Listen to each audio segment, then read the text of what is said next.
Came here to say who won it from the jump.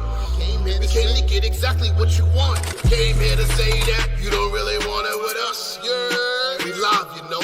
We came here to say that you don't really want it with us. Yeah, the sports show.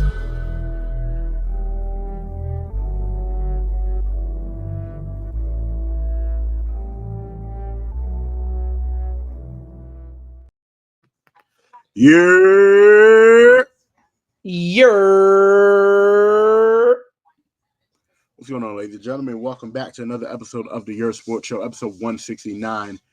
I think I'm just going to do this only for strictly Yerrr. I am your host, Big Baby, a.k.a. the Wise Brother, a.k.a. the Soul of R&B. A.k.a. a tag team champion. Yes, indeed. Thank you, Mr. Rosado. My co-host for today, the owner, the creator of We Are Wrestling, the man himself, Pete Rosado. Don't thank me. You took a kendo stick to the back. Flagpole. Kendo stick. Kendo stick is probably coming at some point in time. I'm pretty sure. Flagpole to the back. You was in your first ever ladder match, your first ever official match. Listen, you could use this. Mm-hmm. Yeah, actually, technically, you got to step up on Wilkins, because your first official match was a damn ladder match. Yeah, that is true. Shout out to Sir Wilkins for sure. Like, I mean, granted, he's got more matches under his belt than you. Yes, he does. But the day I see Sir Wilkins in a ladder match, we took. He did just, hey, to be fair, Jobber Slam, they did have a no holds barred match. They were fighting in the street. You fighting in front of moms and everything like that. I just want to see if those quads and those hips could climb a ladder. We may see it. I'm also like completely advocating for a brand new level of wrestling creepdom, because we already know what Wilkins has to go through. And now all of a sudden we're gonna have pictures of him climbing a ladder and everything jiggling. Oh man, he's gonna hate that. He's gonna hate that. But shout outs to you know what else we hate? What else? Jets suck. Yeah. Giants suck. Yeah. Knicks are about a 50-50 team right now. Win one, lose one. Win one, lose one. I mean, no, they're 9-6. They're not bad. Nets, they're New York's got something to celebrate. For the first time since Mickey Mantle, Aaron Judge, two-time MVP and only the second Yankee ever, besides Mickey Mantle, to win the MVP award unanimously. Aaron Judge getting announced tonight as the American League MVP. Yankees had the American League MVP and the American League Rookie of the Year in Luis Gil, the pitcher that filled in for Garrett Cole beginning of the year. Right. We got our Rookie of the Year. We got our MVP. Now we just got to wait on the big question of the offseason, whether or not the Yankees will be successful in possibly re-signing Juan Soto, who I believe was a very big proponent to the reason why Aaron Judge did win this second MVP. But also big shout outs to, as we all kind of figured, Shohei Ohtani over in LA, getting his third unanimous MVP, but also becoming only the second player in Major League Baseball history, joining the legendary Frank Robinson as the only players to win an MVP in both the National League and the American League. But this is his third MVP and his third unanimous MVP. Aaron Judge getting the AL MVP earlier tonight as well. Yeah, this was pretty clear cut. There was no two better players in the league than Shohei and Aaron Judge, and you know we're seeing why. We're seeing why. The Yankees and Aaron Judge especially kind of flamed out in the World Series, but to be fair, the Yankees made a solid run this year, and they gave the city a reason to believe that number 28 was coming. Now, what the Yankees have to do this all season is do their work, re-sign Soto, and get the rest of these get some utility players. You can't win off only power. Yep. Can't win off only power. You got to have a great pitching squad too. But talking about winning on straight power, let's take our focus to one of the big sports going on right now, the NBA. And winning with straight power was the formerly undefeated Cleveland Cavaliers. There was a big hubbub in the group chat when they finally lost that first game. And what a team to lose to, the Boston Celtics, who were right behind you, 12-3 as well. But, listen, Cleveland 16-1 right now. They lost that first game and then won a game right after that. Listen, they're 7-1 on the road, 9-0 at home. And this is a stat that I've really been looking at. They are 12-1 in the Eastern Conference. Also have the best scoring differential in the NBA right now at 12.3 points scoring differential. Are the Cleveland Cavaliers right now, have we seen enough right now, super duper early in the season, only 17 games in for Cleveland? Are they a prohibitive possible title favorite? Are you willing to put them in that conversation as a prohibitive title favorite? I think I am, mainly because they took the Celtics. Like, the Celtics have been playing the best this season, being that even though they are 12-3, 13-3, Cleveland has, you know what it is? No, let me not do this, right? Because I did this before. They are reminding me of the Utah Jazz that had Rudy Gobert, that had Donovan Mitchell, that had Mike Conley. They are playing like the Utah Jazz right now, right? Super good regular season team. And they've done that before. And when they get to the postseason, magically something happens and they magically start to be bad. It's not even injuries that mess them up. It's them just falling out of the luck of the basketball gods. So as of now, they look like title contenders, but I have to see them. I really, really have to see this team in the playoffs. I have to see them handle their business against teams like New York, against teams like Miami, against teams like Milwaukee, who are still struggling, but Milwaukee can still make the playoffs at some point, right? Teams like the Pacers, teams like the Hawks, these teams that can make the playoffs. I'm not even talking about the Phillies and the Bostons. You need to worry about the second-tier teams that you continuously have problems with. So as of now, yeah, it looks like it, but in the long run, I got to see what they do in the playoffs. Interestingly enough, that game that they lost to the Boston Celtics, probably one of the worst games that Darius Garland has had all season, shot 3 for 21 from the field. Donovan Mitchell also 13 for 29 in that game, but 3 for 11 from three-point land. In fact, between Darius Garland and Donovan Mitchell, they combined to go 3 for 17 from three-point land. So that a big factor in their loss. They did have Evan Mobley score 22 points and Jared Allen come in with 10. Their bench really did pick up in that game. George Niang with 11, Ty Jerome with 10, Craig Porter Jr. with 15. I think, to me, the biggest question for the Cleveland Cavaliers is that bench, right? Because really, when you're really looking at it, you've got 4 dangerous players in the starting lineup, in Mobley, Allen, Garland, and Mitchell. You got Sam Merrill as your 5th man. Not really that scared of Sam Merrill. But then your bench, Niang, Jerome, Porter, Jalen Tyson, JT Thor, Luke Travers, and a 75,000-year-old Tristan Thompson.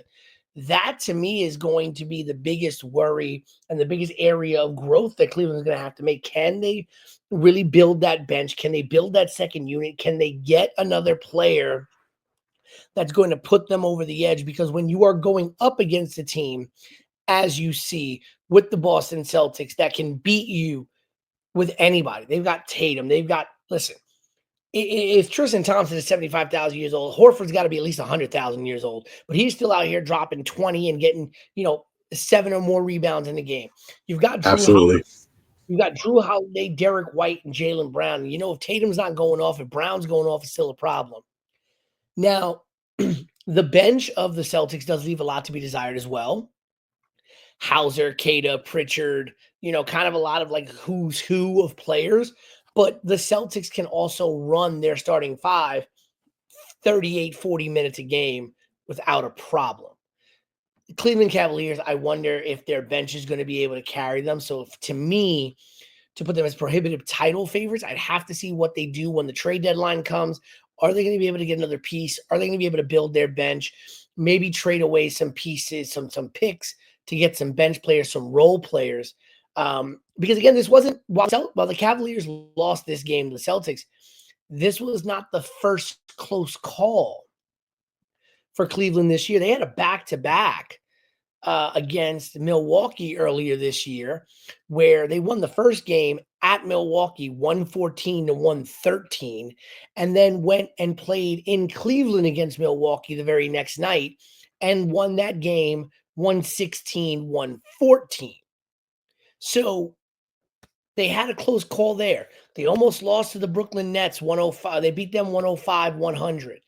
They've had a lot more leeway against a lot of other teams, but they've had 3 instances there. Even the New York game, they only won that by 6 points. So it's been a lot of close calls. It's been a lot of bending, not breaking. And we saw them finally break against the Celtics. Now, they did win their very next game, which was against the Charlotte Hornets. Against the New Orleans Pelicans, who is an injury-riddled team right now, won that game by 28 points.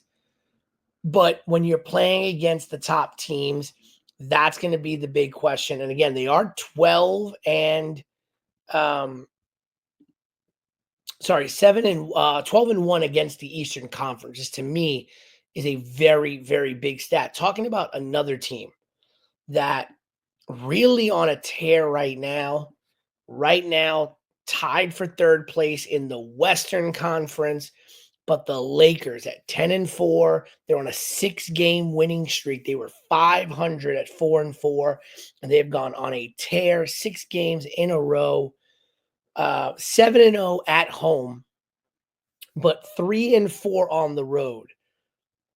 Is this real for the Lakers, or is this just some early season gusto? Early season gusto. We are in the early season gusto, and also the JJ Redick effect in terms of the coach knowing how to make adjustments. Dalton Connect looks like the best thing, the best rookie in the draft class right now, outside of Zach Edey. And LeBron has not had to carry the load that he usually had to carry. Anthony Davis is actually playing in games, and their bench is actually producing somewhat. But let's see what the Lakers do after the midseason tournament, because I'm sure LeBron wants to get this midseason tournament. I'm sure, not just for him, obviously, but for his teammates like he did last year. King of the midseason tournament, LeBron James. Hey, nobody can take that away from him that he won the first one, the inaugural one. Like me, look, nobody can never take away that I am the inaugural We Are Wrestling Tag Team Champion, right? Very true. Nobody can take that away from me, right? If I don't win anything else for the rest of my time in wrestling, I can say I was inaugural. I was a tag team champion, inaugural, the first one of a company's history. I can say that. But again, as per the Lakers, again, it's the midseason tournament. It's an NBA Cup. I'm sorry, and I just see it as they're playing hard for the NBA Cup at this moment. I have to see past Christmas into All-Star break. What is the level of consistency they're going to have past then? They're not going to continue. They're not going to go undefeated in crypto. Yeah, 3 or 4 in a row. They have to learn. They have to learn how to win games on the road, or they're not going to go far at all. The Lakers, I don't see them sustaining that 3rd seed, so they have to learn how to win games on the road. What about you? What are your thoughts on the Lakers? I love JJ Redick. I think he's one of Mhm. the best hires that they could have made, and I'm glad that they went that direction. I also like that JJ Redick has no problem speaking to his teammates and his players the way that he speaks to them. Absolutely. I think that's a level of coaching that they needed. Hmm. And it's great that LeBron James is also like taking it in stride. We've seen them lose some pretty bad games. I mean, they lost by, Yes. you know, they lost by 17 points to the Grizzlies, 131-114. They lost by 12 points to Detroit. Cleveland blew them out by 24. They did lose by 5 points to Phoenix. But what I'm seeing here, like I'm seeing it a little bit better, but they're allowing a lot of points. Their defensive assignment Yeah. defense Yeah. not very good. Even their last one against Utah, they had to score 124 points because Utah scored 118. Right? The Yeah. only team that they've held under 100 points this year in the regular season is the New Orleans Pelicans 2 games ago where they won 104-99. But if you look at the rest of the teams, 103 is the lowest point total they've allowed besides the 99.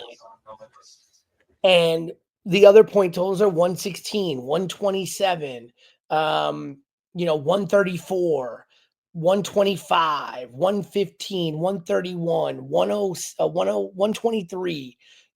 That's a lot of points. And to me, their defense is just not where it needs to be. And that's the bigger problem. I mean, Dalton Connect, like you said, Dalton Connect, great look at the 2 guard. You still got Gabe Vincent coming off the bench, but to me, there's also that second unit, right? D'Angelo Hmm. Russell, Gabe Vincent, Max Christie, Cam Reddish, and who, right? Because Rui Hachimura is out right now. Yep. So they have that opening in the starting lineup. But when Hachimura is back, right, that second unit doesn't scare me. There's No, nothing it about doesn't. besides D'Angelo Russell getting hot.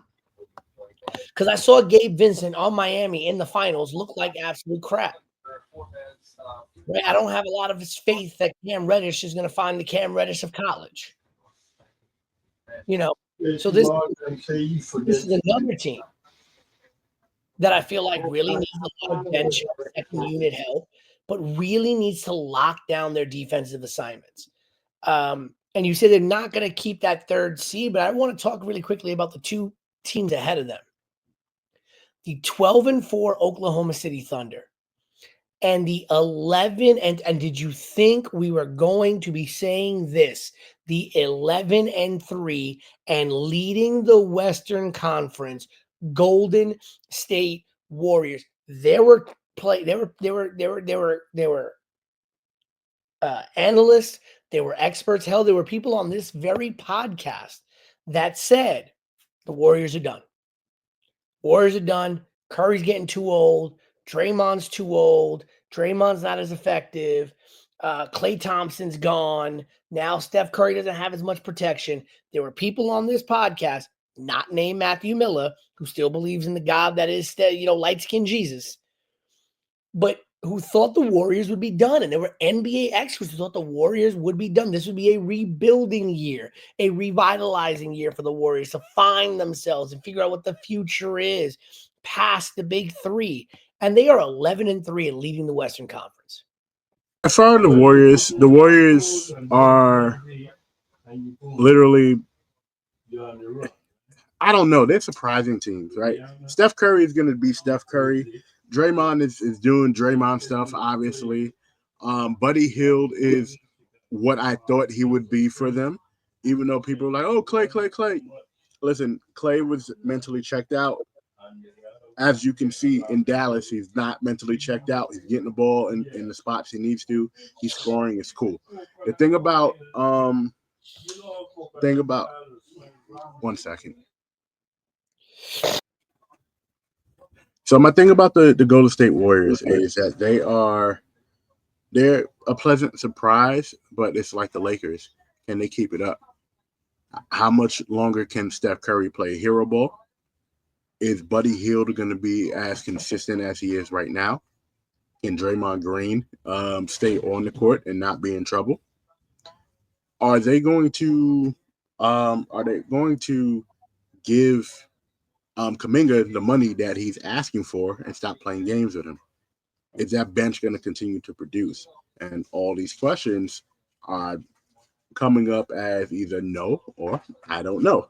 There's really no definitive answers outside of the no's with the Golden State Warriors.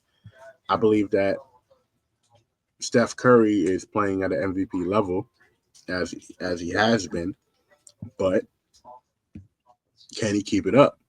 This reminds me of the season that they won the championship, where they faced the Celtics, where nobody thought the Golden State Warriors were going to win the championship. Nobody thought Golden State Warriors had a chance to get to the championship.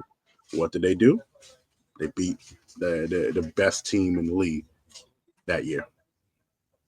So I don't know if they can keep it up. They're really a pleasant surprise. And yes, this was supposed to be a rebuilding year, but they just paid Steph Curry some money. So I ain't gonna rebuild. I ain't out here rebuilding after I paid Steph Curry the money that I paid him. I'm not rebuilding after I paid Draymond instead of paying Clay. So the Warriors needed to figure it out, and right now they have figured it out. But Buddy Hield, as you said, the second leading scorer on the Warriors, and only have one start under his belt. He's played 14 games for them, only started one, averaging 16 and a half points a game behind only Steph Curry's 23, slightly ahead of Andrew Wiggins, 16.2. So, and Wiggins has started 12 out of 12 games. And then their fourth leading scorer is Jonathan Kuminga, who's only started 3 games out of 14, and he's got 13.7 points a game. It again, they need more. They need more. Steph Curry averaging 23. Yep, 23 is it's cool, right? I'm not saying I want Steph Curry to be out here averaging 30. That's too much for him right now to do, because teams know how to play Steph Curry now. They're not going to completely stop him, but Steph Curry's playing off ball. That's who you're looking at. I'd rather Kuminga, Looney, Draymond, all of them other people, Wiggins, I'd rather them go off than to let Steph get hot and kill me for 40, 50 points. Well, I think what's interesting about it is Steph is only averaging 29.2 minutes a game. He's not averaging more than 30 minutes a game, which says a lot to, by the way, Clippers, hear this, how you can load manage, but people still play ball. And I think this is another. They only heard the load manage part. Right. This is something that you want to do. Like you want to keep Steph healthy, especially for the playoffs, especially for that playoff push. Because that is one thing that's been said about Steph Curry when they get into the playoffs is he's tired. He's worn out. And Steph is not going to be able to do the hero ball thing. But I also think what it does very well is it gives a lot of these bench players and role players more time on the court, so that when we get to the higher stakes games of the playoff push and into the playoffs, they know what it is to play. It's not like these are guys who have played 10 minutes a game, 5 minutes a game all year, and then have to come in and start for 25, 30 minutes. They're really spreading the load.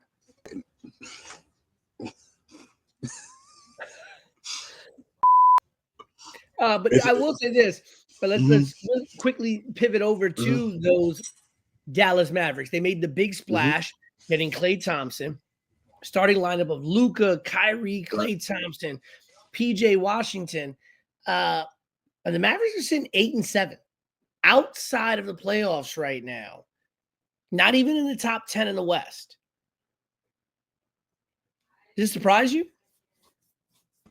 Nope. Doesn't surprise me. Reason being that Dallas primarily looks at offense over defense. Dallas doesn't have too many 3-and-D threats on the team. they don't have too many defensive players on the team in general. And even though defense is a lost art in the NBA, most of the teams that are in the top 5 have pretty decent defenders on their team. So it doesn't surprise me, but Dallas is a team that can get hot and make a run.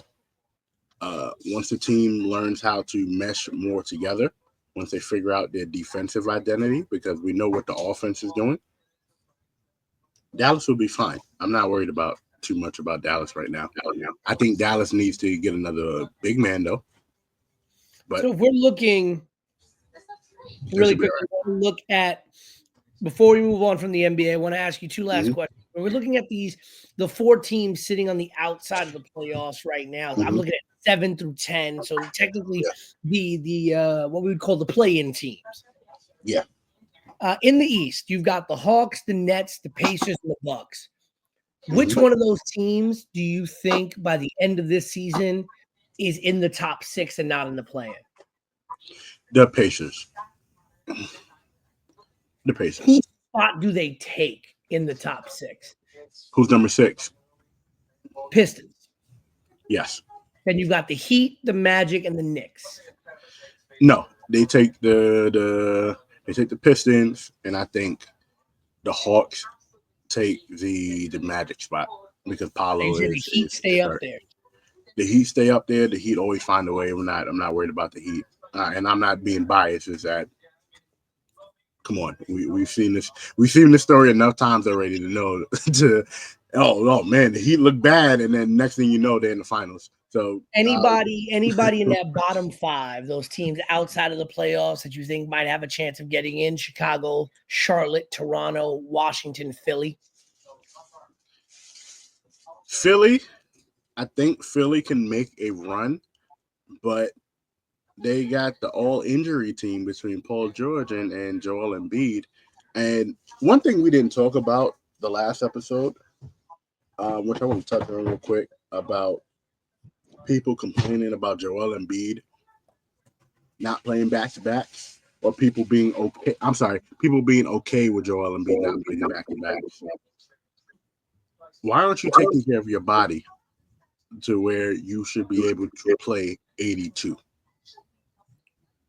Or at least 70, right? And it sucks because we come from an era where all 15 men on the roster played 82. Yep. Right? And even if all 15 men weren't playing, everybody was ready to play 82. We're in a league now where the NBA had to put a minimum of 65 games just for people to win regular season awards.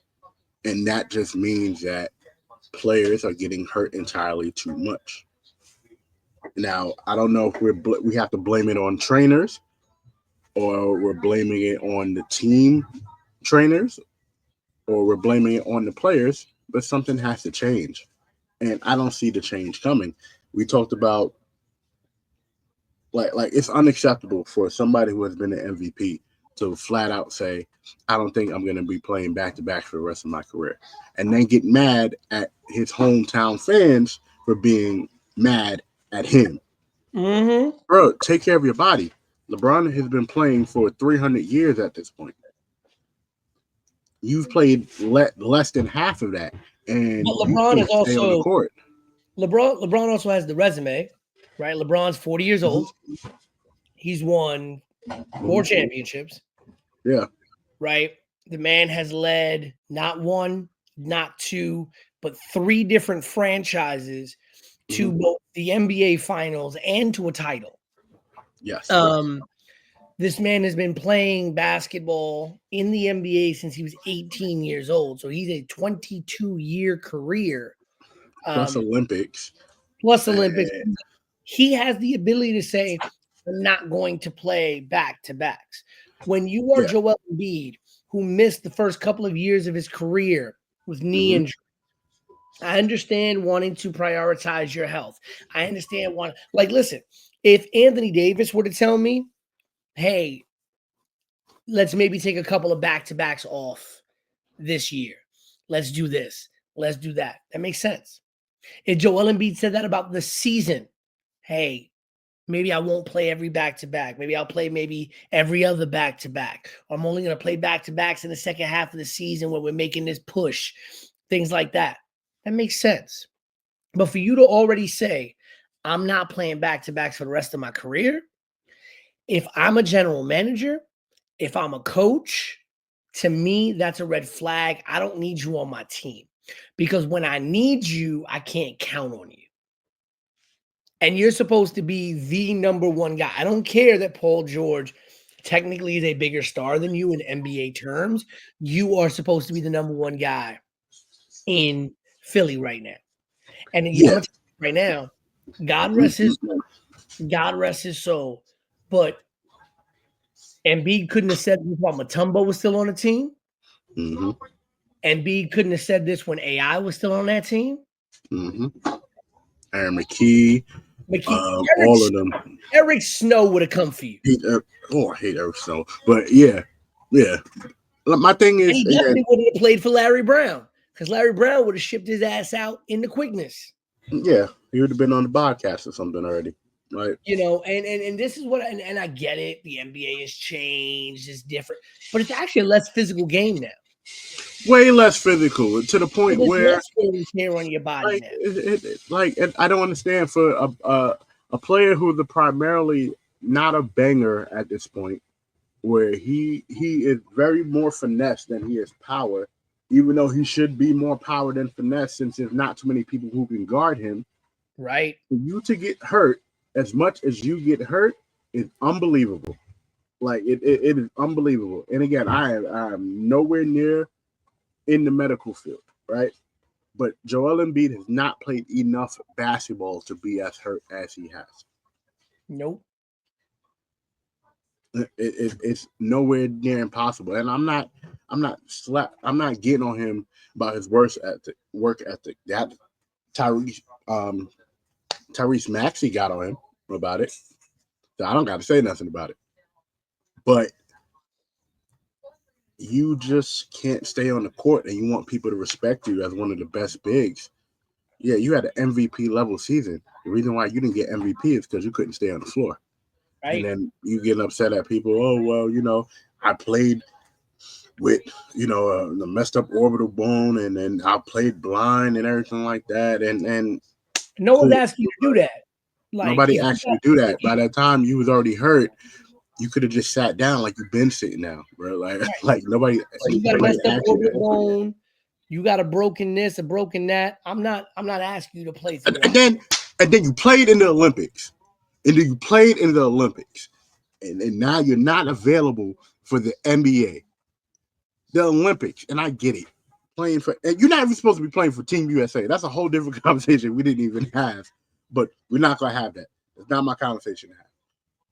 My thing is that you prioritized playing in the Olympics than being available for your team on opening day.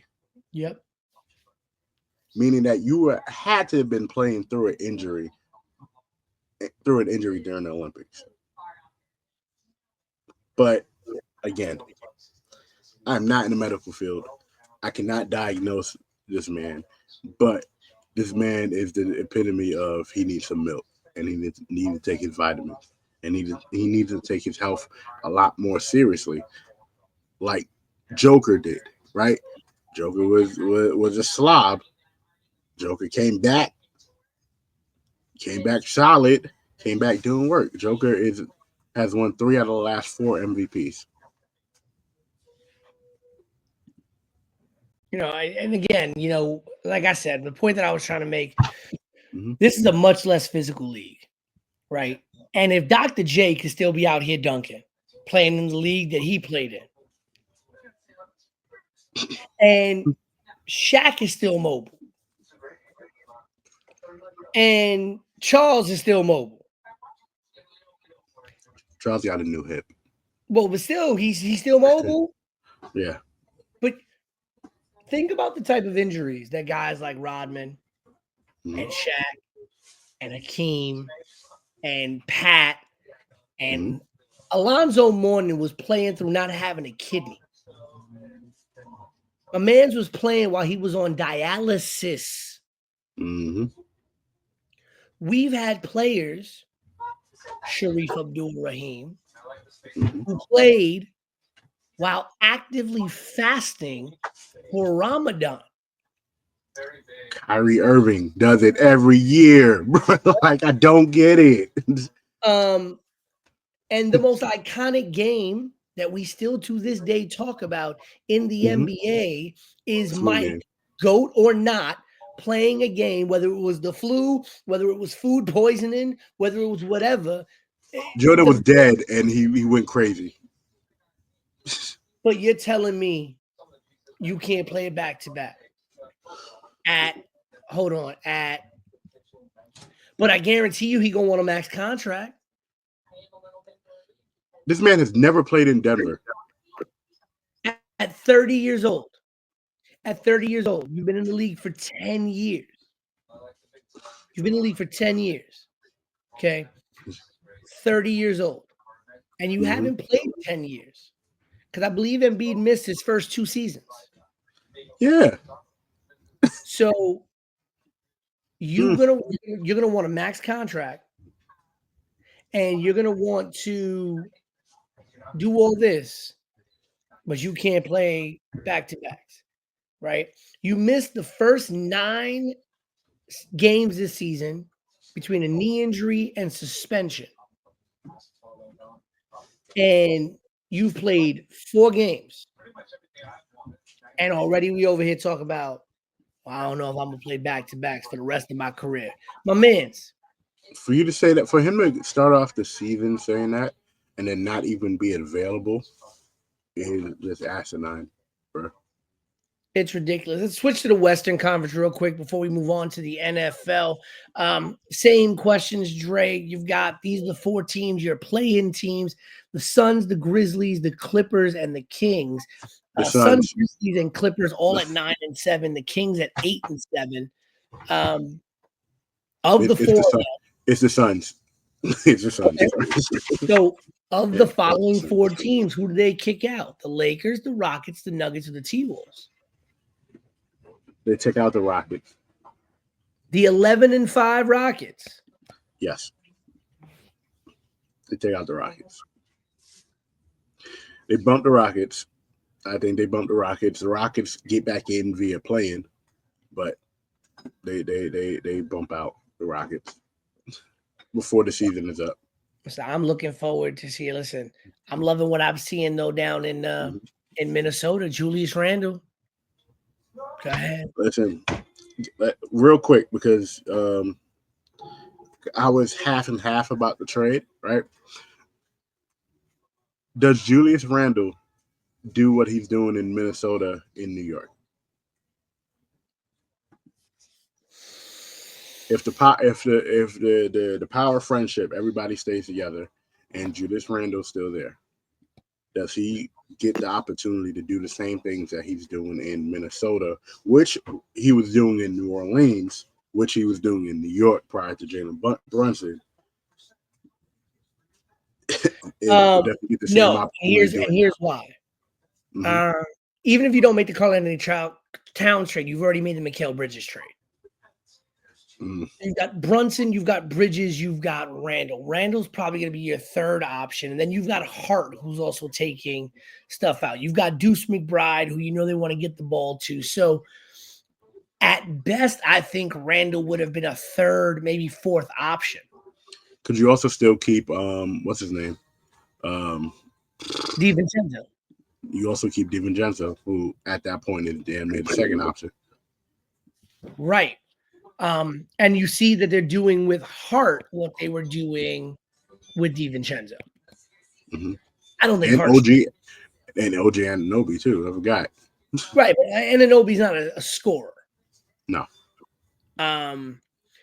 So when I'm looking at this, when you're really looking at the team, Naz Reid is their number 1 scorer off the bench, 15.2 points per game, played all 14 games, has started none of them because Rudy Gobert is just starting. your starting center. Gobert's at 10 point, about 11 points a game. Then you got Jaden McDaniels at 10, Dante DiVincenzo at 9.4. Obviously, not getting the same kind of shots that he would have been getting because DiVincenzo was in that starting squad, so he was able to really do well with the pick and pop from Brunson. Yeah. But now it's Edwards and then it's Randall. Mm-hmm.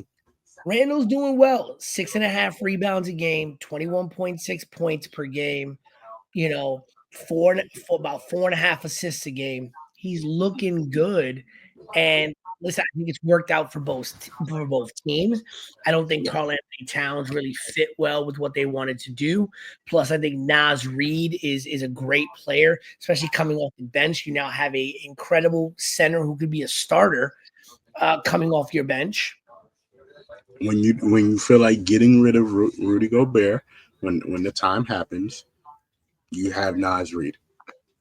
Right. And, you got Karl Anthony Towns leading the team at 26.8 points per game, 12.2 rebounds, and you got Brunson coming in at 25, and Anunoby, Bridges, Hart. I'm not a big fan of Hart being a starter. I just really am not. Is Precious Achiuwa healthy? Because I thought Precious Achiuwa should have been the 4, just for more rebounding purposes and defense. Well, no, your starting 4 was always going to be Anunoby, but because you would have it would have been what I would have done. It would have been Brunson, Deuce McBride, Mikal Bridges, Anunoby, and Karl Anthony Towns as my starting 5. Hart should have been either coming off the bench. So you have Hart, Cameron Payne, Jericho Sims, Precious Achiuwa coming off the bench. I think that I think I would have McBride coming off the bench. I wouldn't have Deuce coming off the bench just because I would want him to get the open looks as a 3-point shooter that you would get from Brunson and from Karl Anthony Towns kicking out. Mm-hmm. Deuce McBride can essentially fill that DiVincenzo role as the 3-point specialist and 3-point shooter, which also takes a lot of pressure because you also have Mikal Bridges. So now you can also have Mikal Bridges on the other wing. You have Deuce McBride on this wing. You don't know who they're kicking to, right? So when Brunson's driving and kicking, you can go anywhere with it. And then I would have Hart leading the second offense with Achiuwa, Sims, and Cameron Payne. I get you. Let's transition over to the NFL, and I want to bring up something that came out today. Mm-hmm. As we know, New York Jets at 3-8. They had already fired their head coach Robert Saleh, and now fired general manager Joe Douglas. There's been talk in the building by Woody Johnson of benching Aaron Rodgers. But an interesting story came across the desk this morning. Mm-hmm. Somebody, the way they were talking, seemingly throwing their hat very, very passionately and vehemently into the ring to coach the New York Jets. And it is none other than former New York Jets head coach, Rex Ryan. Jesus Christ.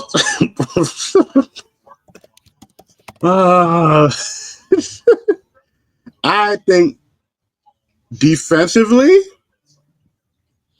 y'all would get. I think Sauce Gardner would turn into Darrelle Revis if y'all get Rex Ryan, for sure. I don't know. Because he has to get a good offensive coordinator.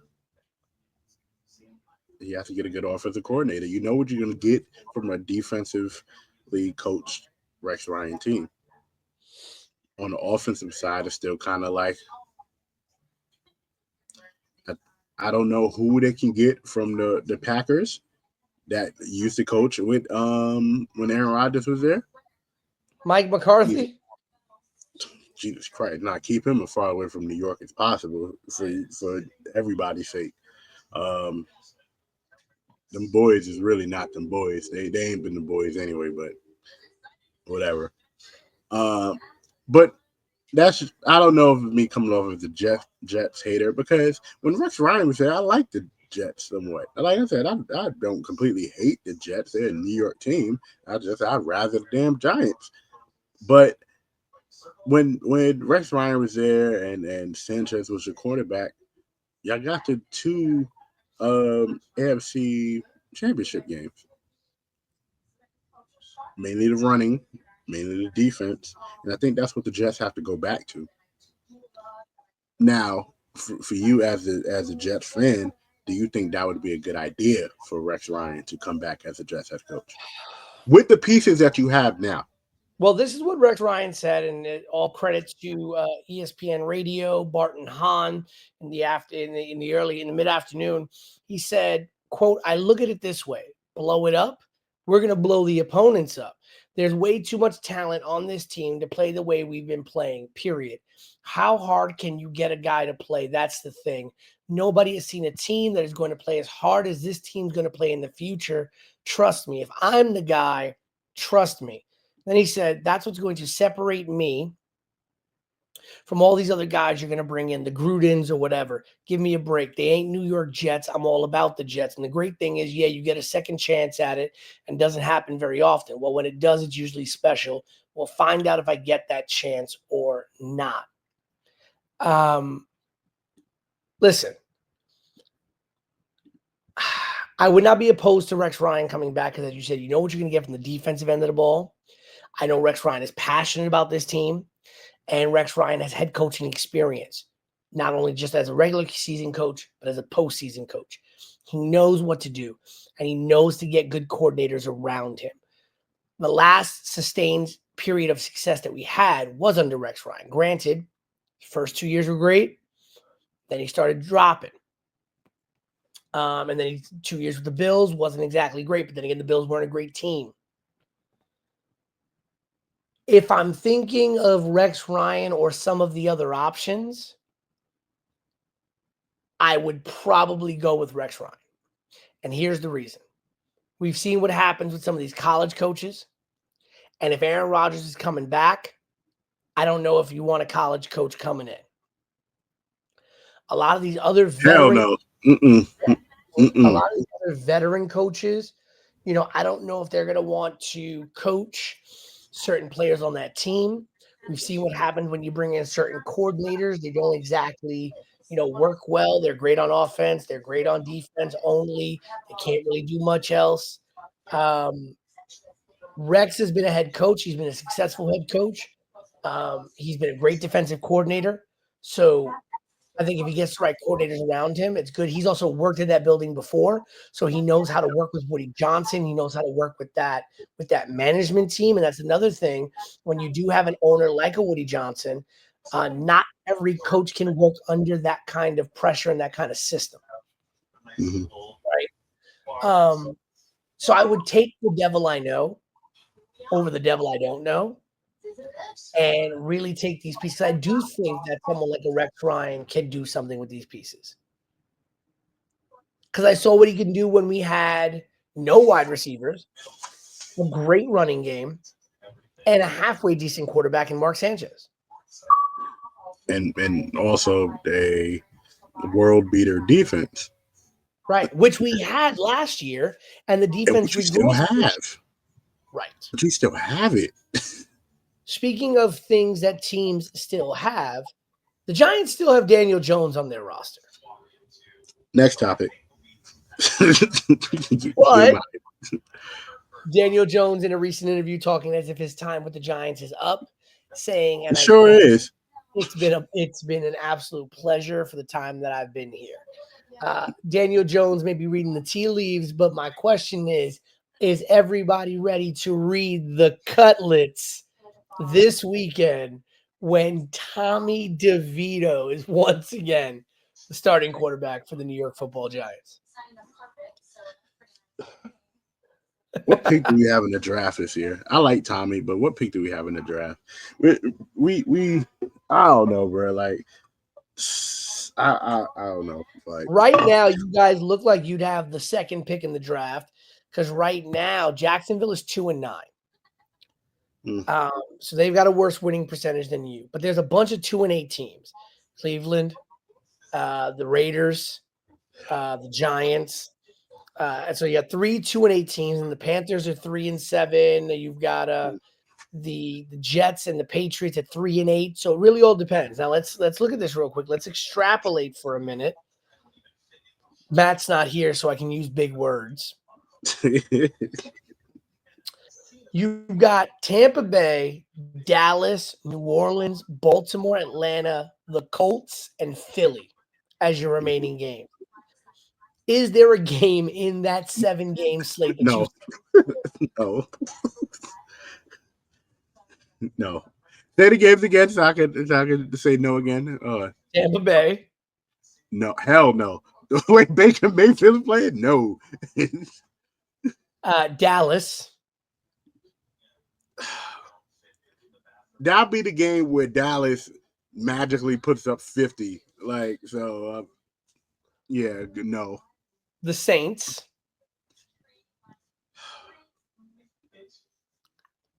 The Ravens. Hell no. No, don't. I don't even know. You already know. I was gonna say no to that one. The Falcons. Come on, bro. Come on. The Falcons, bro. The Falcons can start their rookie quarterback that's on the bench right now. Who's injured? And the Giants will still lose. The Indianapolis Colts. No. They'll start Joe Flacco. Joe Flacco gonna start and then blow the roof. Anthony Richardson is back on the team, and the Eagles to end the season. They're gonna beat Saquon. Yeah, no, so absolutely not. You're thinking the Giants go 2-16. Sorry, 2-15. I hope they do. Listen. Shador, I think we can beat the Colts. I hope we don't. we need Shador. I think they can beat the Colts. If we look at, let's see, the other teams that are kind of ahead of you or tied with you, Jacksonville, who is 2-9. Let's look at their remaining schedule here. Jacksonville's got Houston, Tennessee, the Jets, the Raiders, another game against Tennessee and Indianapolis. I could see the Jaguars getting a game out of this. Bro, they could win like 3 of those. Like they can beat the Jets. They can beat the Jets. And the way they'll beat the Jets is that not them beating the Jets will beat themselves in that game. Right? They're not going to beat the Texans. The Titans they're going to beat. And then who's the other team? Indy and then the Raiders. They're going to beat the Raiders. All right, so we're going to talk about the Raiders now. The Raiders are tied at 2-8 with the Giants. Their remaining schedule: Denver, no, Kansas City, hell no, Tampa Bay, no, Atlanta, no, Jacksonville, no, possibly, but no, New Orleans, and then the Chargers. They for sure go 2-16. No, I think they could beat. I think they could either beat Jacksonville or they can beat New Orleans. Yeah, those are toss-up games. I give them that one. Let's look at the Cleveland Browns, who are also 2-8. They're playing Pittsburgh right now on Prime. What is the score of that one? 10-3 Cleveland at halftime. The power of prayer is going crazy, right? Listen, Jameis Winston threw for 395 yards in his return to New Orleans last week. That was ridiculous. Yo, no fucking way, bro. Like, and they still lost 35-14, but 395 yards to lose is insane. You almost threw 400 yards. Damn near And threw a only perfect scored game, 14 points. and they scored only 14 points. Yeah. They've got Pittsburgh, Denver, then another game against Pittsburgh, Kansas City, Cincinnati, Miami, and Baltimore. They could probably beat Cincinnati. The way Cincinnati been playing, yeah. Cincinnati is another team that's 3-8 too, right? Cincinnati is 4-7. 4-7. Oh, okay. We're not worried about Cincinnati. So Yeah. Cincinnati So not right getting nobody now, picked. it's Cleveland and it's Jacksonville. Tennessee's up there as well. That might have a chance of taking that spot from you. Right now, the Giants could be anywhere from the first pick to the, let's see here, 1, 2, 3, 4. The I said it fifth, was 6. The sixth pick, yeah. anywhere between 1 and 6. Well, we're looking for any of the quarterbacks that's going to be drafted between 1 and 6. We're not going into free agency looking for a quarterback. That would just be dumb. We might as well just start over, get another quarterback, get an offensive line that wants to protect the quarterback, and go from there. Before we get into the big story that I know we want to talk about, I'm gonna do what I think Tavia would kill me to do. Are the Bills back? Josh Allen. Finally, the year of Buffalo Bills. Josh Allen and Lamar Jackson do the same thing to me every year. So, and I have more belief in Lamar Jackson than I do in Josh Allen. But they which is blind faith. Which is blind faith also. They beat the Chiefs. The problem is they beat the Chiefs in the regular season. Like, you're 3-0 against the Chiefs in the regular season and 0-3 against the Chiefs in the playoffs. Remaining schedule for the Bills: San Francisco, who's injury riddled right now. Yeah, the hospital 49ers. I think they got one more. They got one more game, and they've got one more loss on their schedule to me, because they've got San Francisco, which I think is a win, the Rams, which I think is a win. They've got 2 games against New England, both which I think are wins, and 1 game against the Jets, which I think is a win. The game that I see is the loss, and maybe the big test for Buffalo is going to be on December 15th, 4:25 p.m. at the Detroit Lions. Yeah, and while we talk about this subject, this will definitely transition into the next one. The Bills do this all the time, bro. Like, Josh Allen looks like prime Aaron Rodgers running and throwing that motherfucker and makes the team looks amazing. And then we see Patrick Mahomes, not we, but they see Patrick Mahomes in the playoffs and just fumble. Josh Allen could get MVP this year, and I wouldn't be mad, right? So could Lamar Jackson. So could what's his name? Pat Mahomes. But no, they're not gonna get me to believe this year. Hell no. Nope. Good regular season, but y'all are they are the Dallas Cowboys of the AFC. So I'm going with, I don't believe. You ain't gonna get me to believe. Josh Allen, you're not gonna do it to me again. Go to hell. Because they beat the Chiefs. The Chiefs are bound to lose. Come on. We all saw it. The Chiefs give up probably how much they probably give up. They give up a lot of points, right? They give up a lot of points in the game. They score a lot, but they don't stop a lot, and that's their problem. The Bills are just the ones to expose the defense. That's it. The Chiefs have if I'm not mistaken, the second. No, they're pretty low, but they don't have the worst point differential. So the the Atlanta Falcons, who actually are first in the NFC South at 6-5, they actually have the worst point differential in the league. They actually are at -30, meaning they have been outscored by their opponents by 30 points all season. Yet they are top the NFC South. The next lowest point differential, the lowest positive point differential for a division leader is the Arizona Cardinals, leading the NFC West with a plus 18 How? point differential. Oddly enough, they lead their division and don't even have the best point differential in their division. The San Francisco 49ers, who are tied for last, by the way, there's a three-way tie for last. The Rams, the Seahawks, and the Niners are all 5-5. With Matthew Ashford. But the San Francisco 49ers actually have the best point differential in their own division. They are actually plus 28.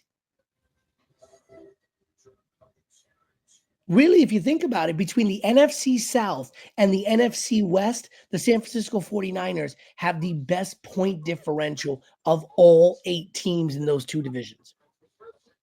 They're still the best defensive team in the league, regardless of what's going on with them. But yeah, I mean the Kansas City Chiefs, the second worst point differential for a division leader in the AFC. Houston is only up plus 22. The Chiefs are plus 49. In fact, the Los Angeles Chargers, who are 7-3 in second place, have a plus 75 point differential. And the Broncos, who are 6-5, have a plus 52 point differential. So the team in second place and third place are outscoring their opponents better than Kansas City is. Because Kansas City continuously keeps their teams in the game, and that's their problem. I didn't expect them to have a negative point differential, but where they're at is where exactly what it's been looking like on screen. The eye test doesn't lie when it comes to the Kansas City Chiefs. At some point in time, somebody was going to expose them. It was just going to be a matter of who, because they were not blowing out teams. They were beating teams by the skin of their ass, and somebody like the Bills put belt to ass, especially in that fourth quarter, and that 4th and 2, and y'all let Josh Allen run in for a touchdown.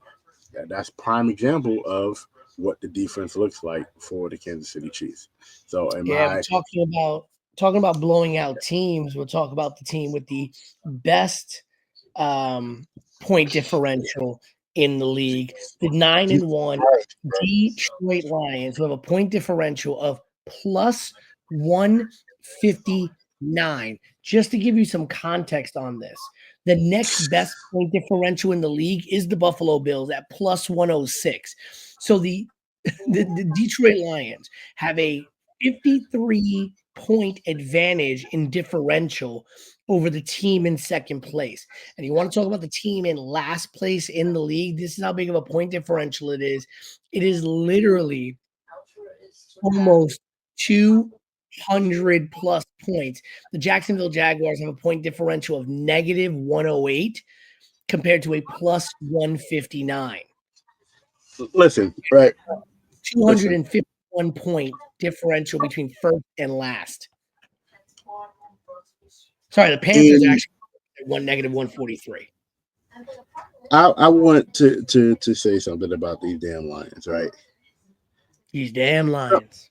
So, first of all, somebody pissed them off, right?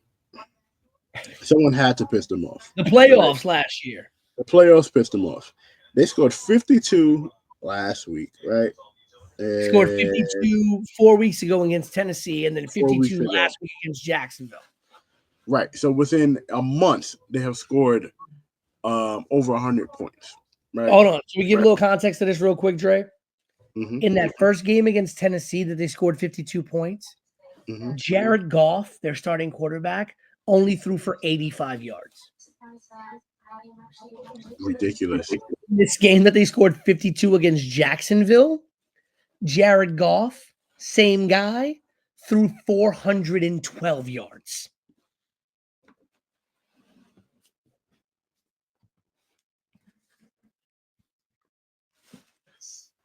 They really biting the kneecaps right now. They really biting the kneecaps, like their coach said. Is there nothing more you can say about the Lions except domination? And it is not one of those things like when we get into the Steelers real quick on the last topic where it was kind of like, but with the Detroit Lions, it seems as if they found it and they know what to do.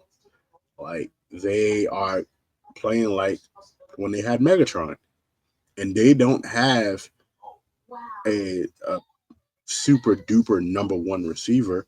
The whole entire team is playing amazing, and I'm happy for the city of Detroit because you saw that playoff game. They had the whole city out there. Can Detroit, as we say in wrestling terms, can they finish the story? That is yet to be seen. Uh, Other than that, I think the Detroit Lions are for real. I think they will be a team to continue to be reckoned with if they continue to keep that team together. They just have to finish the job. What are your thoughts on them? Here's my issue when I'm looking at their games this year.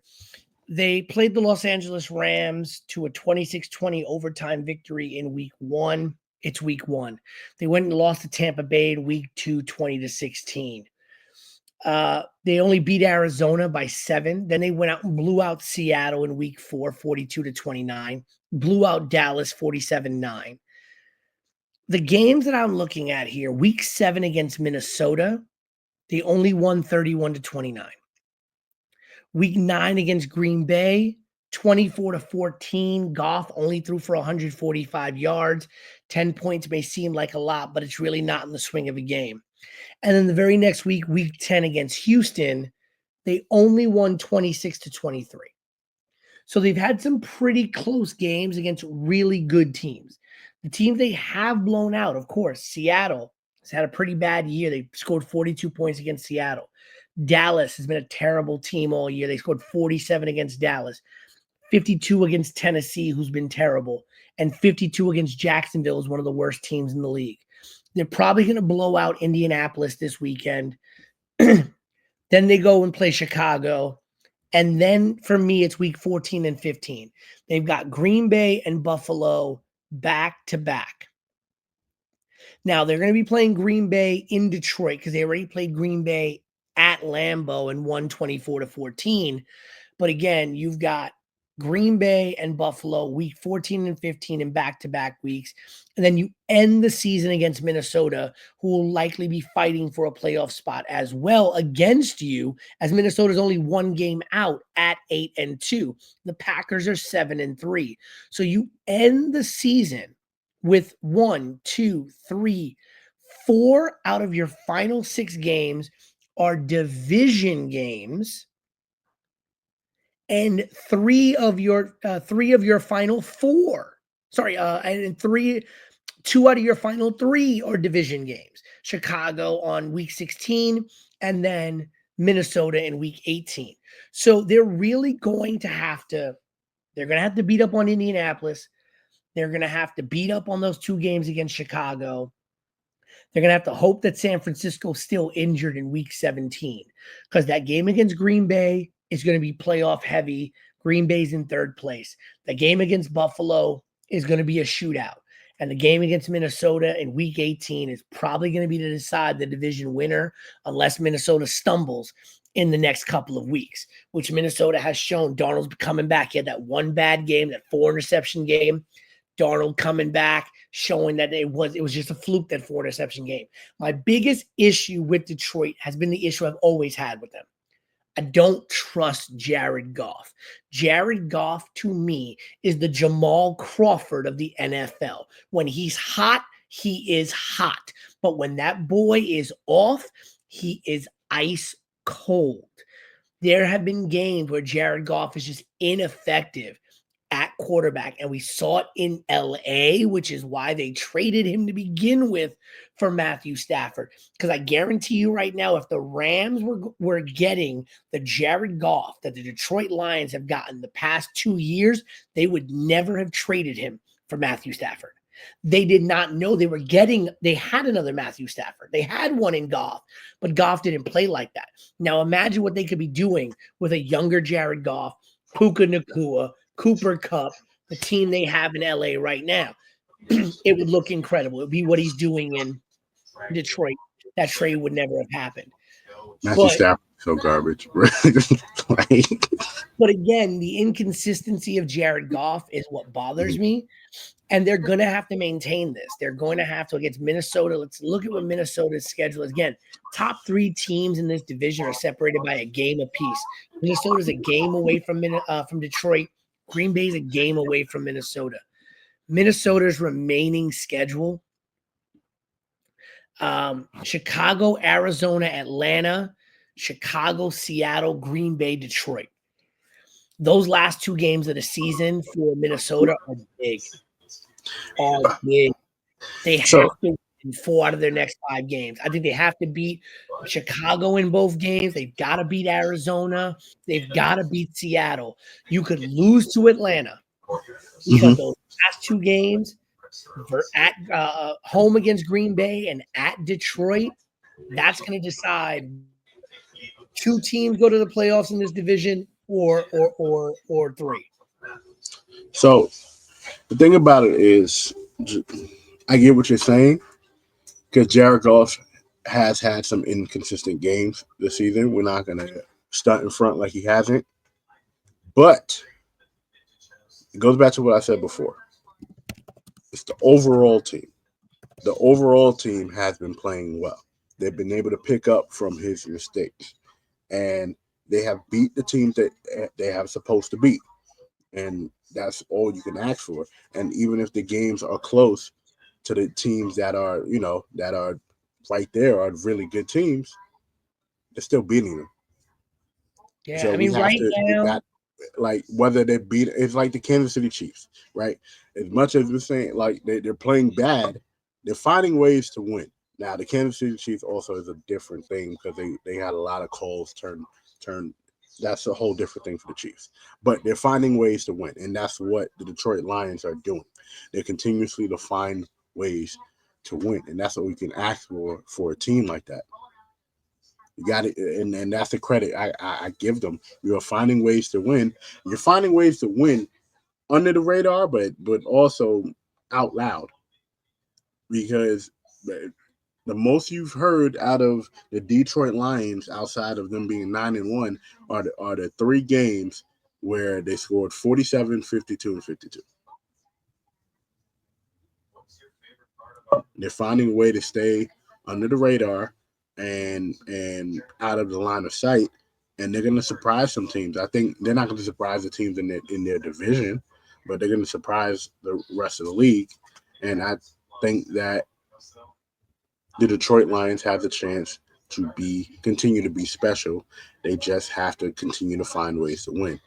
Now, a team that I think is playing really special right now, but is going to do the same thing that they did a couple years ago, is the Pittsburgh Steelers. Right? Pittsburgh Steelers got a tremendous win last week over the Ravens, where I think the Ravens lost that more than the Steelers won that, but the win column shows a win for the Steelers. So I ask you now, we just asked about the Lions being legit. Are the Steelers legit? And were they right to start Russell Wilson over Justin Fields? I mean, Russell Wilson's looking great. They right now are winning their division. They're 3rd overall in the conference at 8-2. They are losing right now 10-3. I don't listen from a veteran standpoint. Yes, you go with Russell Wilson over Justin Fields, but I think Russell Wilson has been a bit inconsistent. I mean, tonight he's 13 for 16 for 188 yards, but no touchdowns. Probably his most efficient game, but yet you've only scored 3 points against a 2-8 Browns team, right? What's interesting about the Steelers is they're 4-1 on the road, and they're also 4-1 at home. And that road record to me is really, really good, right? That 4-1 on the road is going to be very important. I think Russell Wilson has done a great job. He hasn't got himself into too much trouble, but their running game needs a little bit more. And Russell, he doesn't have the magic for me. Not that that Justin Fields did, but he just doesn't have that same magic that he used to. They've been a better scoring team with him. They 32 against the Raiders, 37 against the Jets, 26 against the Giants. Really close contested game against Washington last week and 2 weeks ago, and then a close contested game against Baltimore. So that's where I start to get a little worried, right? Because the choice to start Wilson over Fields pays dividends when you're going into those close games against the Washingtons and the Baltimores. I don't think they win those games with Justin Fields at quarterback. But I also don't think I think they're more a dynamic team on offense with Justin Fields. And that to me is the thing. I mean, Justin Fields threw 5 touchdowns to only 1 interception in the 7 games that he has played, threw for 1,100 yards in 7 games, 66.3% completion percentage, and also ran for 5 touchdowns, 57 carries, 248 yards, ran for 5 touchdowns. He actually has the most rushing touchdowns on this team. Russell Wilson, though, by comparison, has played 4 games and 942 yards, 6 touchdowns, 2 interceptions. So it's kind of even from that perspective, but and obviously Justin Fields does get sacked a bit more, especially out of the pocket. He has 124 sack yards lost to 70 for Russell Wilson. But again, to me, just dynamic on offense. Justin Fields has 5 rushing touchdowns. Russell Wilson is not rushing for a touchdown. In fact, Russell Wilson has only 14 carries for 14 yards and a touchdown. He's not what he used to be in Seattle. I don't think people should expect him to be what he used to be either. He has to. My problem with his later years in Seattle is that he stood in the pocket too long. He held on to the ball too long. He's getting rid of the ball. He has a bit of inconsistencies about him, but he is finding ways to win games. Both of them found ways to win games. My thing about the Steelers is that from here on out, right? Because how many games they have left? How many games are left? 5? Steelers. I'll tell you right now, they're playing tonight against Cleveland, and they've got 6 games after this. So they're playing tonight against Cleveland. Then they play Cincinnati, Cleveland again, then Philly, Baltimore, Kansas City, and then Cincinnati to end the season. So those 3 games. They have murder row towards the end of the season, and those are going to be the games that you really see what type of team that is. Because for the rest of the season, Kansas City's out for blood. They lost their game. They took that pressure is off them. Now they can really focus, right? Baltimore has been inconsistent, but they're not going to lose to the Steelers again. So they have, and you never know with Cincy, but Cincinnati can put points on you in a hurry if they don't, But the crazy part is, right, they can lose every game and they'll still be over 500 team. And Baltimore, to me, has one of the easier schedules. I mean, they play the Chargers this weekend, which is a good game. Chargers are a good team. It's going to be interesting to see how that goes. Then they play Philly on December 1st. And then Baltimore does get the advantage of having the Week 14 bye week. Yeah. Out of their last 4 games, they got Pittsburgh Week 16 and then Houston Week 17. But they play the Giants in Week 15 and Cleveland Week 18. So I think there's 2 wins there. You probably split Pittsburgh and Houston. That's 3 wins. And then you maybe split Philly and LA, probably even beat Philly, lose to LA, or beat both of them. So I think Baltimore does have an easier schedule, in my opinion, especially when you look at the 3 games just back to back to back for Pittsburgh. Where they're playing, the Steelers, the Ravens, and the Eagles. I think the Steelers can make the playoffs. What they do in the playoffs is going to be how determined how Russell Wilson plays. And if they need to make the change of Justin Fields, I hope Mike Tomlin isn't hesitant about changing over to Justin Fields. I hope he has the same energy as he did from switching from Justin Fields to switching back to him if they need to. Before we sign off, I do want to ask about one team in particular. I want to talk about the Washington Commanders. 2-game losing streak, losing 28-27, a heartbreaker to Pittsburgh, and then losing 26-18 to Philly, less of a heartbreaker, but also losing to a division rival. I think they have a pretty decent schedule moving forward. They play Dallas, Tennessee, New Orleans. I think 3 games they should win. Yep. Then they play Philly and Atlanta back-to-back, followed by Dallas to end the season. I can see 1, 2, 3, 4 wins out of the last 6 games of the season for them, which would put them at 11-6. Wild card, right? I think right now, if I'm looking at the actual standings, I don't think they'd win the division unless Philly drops off. Right. Because right now, Philly's winning the division at 8-2. The Commanders are 7-4, so they're technically 2 games behind. Right now, they're in the 7th position. They have the last wild card right now. Because right now, the first wild card is Minnesota. Second wild card is the Packers. Third is the Commanders. The Rams, the Seahawks, and the Niners all at 5-5 behind them. So it's really going to be like, if the Commanders go 11-6, that's one hell of a wild card team. But can they overtake Philly?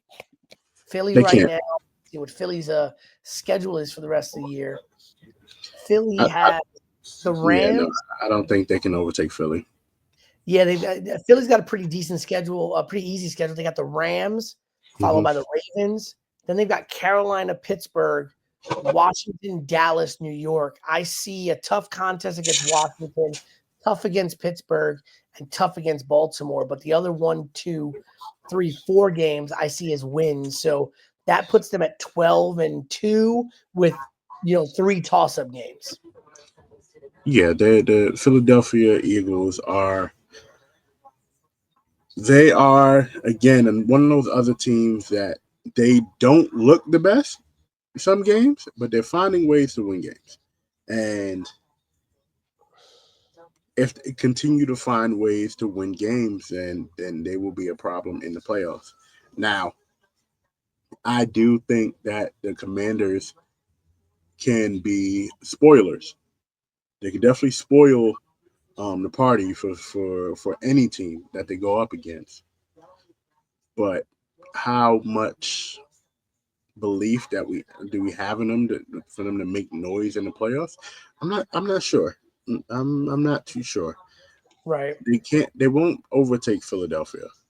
And in the rest of that division, the Giants and the Cowboys, their only duties at this point is to play spoiler to those other 2 teams, right?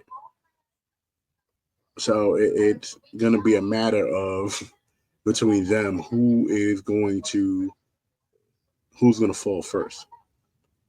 So, but like I said, the NFL season is definitely shaping up to be a really good one. Tons of surprises, just like the NBA so far.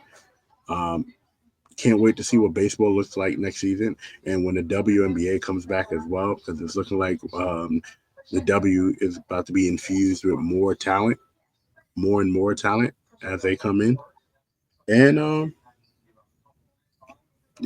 this is definitely going to be good. Definitely going to be good.